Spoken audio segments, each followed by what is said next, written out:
Very own Martin Javier in a super exclusive interview with former Mapúa Cardinal and NCAA basketball MVP Kelvin de la Peña.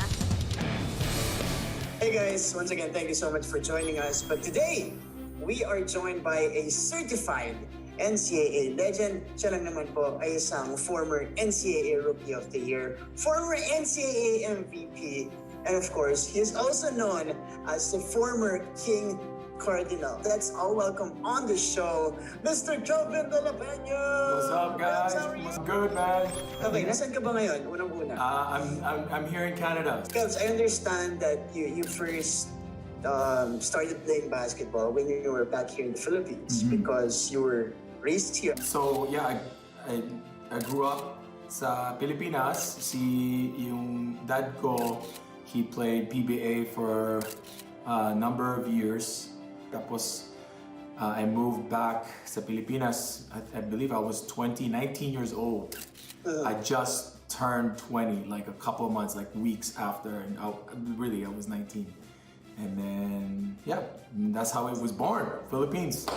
But I went to Mapúa, and si Dad, he said, well, off day natin ngayon, let's go visit yung old school ko, yung dati kong stomping grounds. Let's just go visit my friends, magdalim yung jersey mo, just practice with them. And then the first day of practice, I think they bought me a pair of shoes. Everybody was my brothers. And to this day, it was natural for me to be in a group that's welcoming. Speaking of these, challenges, the hardships that you had to go through, feeling mo ba naging worth it yung mga yung pag-transfer mo? For me, iniwan ko yung family ko. I left my parents, I left my friends, I left Canada, basically. Yung buhay ko dito sa Canada, where, like what you said, it was somewhat already set naman. So, there was no choice. I had to get Rookie of the Year. I wanted to get Rookie of the Year. I wanted to get all the accolades, mga awards. Kasi I give up a lot. So when I won the Rookie of the Year, it absolutely felt good. And you were on your way to becoming an NCAA MVP as well, which you got in NCAA season 93, and you were the top dog in Mapúa already. Now, what was the feeling like nung nasa taas ka na yan? For me, when I won the MVP, it was like so surreal. Na it's not just like basketball. It was like everything in life for me was working. You started experiencing back spasms, but you chose to play through it. Yeah. Para kasi kailangan ka nung team mo. Paano mo ginawa yan? During practice, pag-ikot ko, nag-seize na ako. I couldn't move my body anymore. So that's when it all started, man. That's what happened. I think yung year na yon, I really hit rock bottom. I really, really did. I hit rock bottom. I was humbled. I questioned my faith. I questioned everything. I was suicidal. I was depressed. And you're one of the guys. And then all of a sudden, overnight, it was like, boom. It was like, I remember going to rehab. I was doing my exercises. Tapos umiiyak ako kasi it was so painful. It was so painful.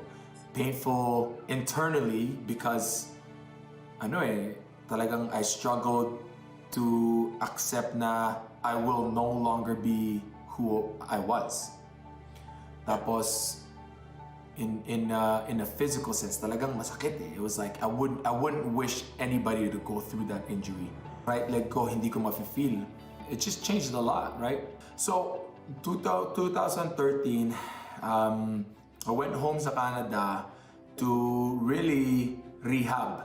I had a serious conversation with my family and my girlfriend at that time. So yeah, it just was like, well, what do you want to do? So nag-coach ako ng college dito for women's and men's. Bakit mo naisip na simulan yung Rise Up Hoops? Marami mga bata na lumalapit sa akin, Coach, questioning me, how did you do it? It just kind of evolved from there. And when I started training 1 or 2, yung co-founder ko, Alejandra Gutierrez, she pushed me to to train these kids and to really inspire them. Now we almost have over 500 kids. I want to make sure yung mga bata ko sa program ko, and I want them to experience the whole Philippine basketball. Kasi ibang klase talaga Philippine basketball. I took a group of kids, I believe 9 or 8 sila. You know, I told them, when you guys are ready, maybe we can go to the Philippines, may experience in Pilipinas. And we did that 2019. And the most fulfilling for me is, I truly don't do this for the money, right? I do it for the love of it, man. When I see a kid, and this sounds, maybe corny to some people. The most fulfilling for me is when I go home at night, I can go to sleep at night knowing that I had a good practice. Always, always, always do it for the right reasons. Always do it with full heart and full love. Give it your best. My journey was taken away just like that. If you give your best and if you go hard, wala kang regrets. No regrets, no regrets. You never know, you might reach the top, and you never know, you might be one day, hopefully, one of the legends to come out of NCAA.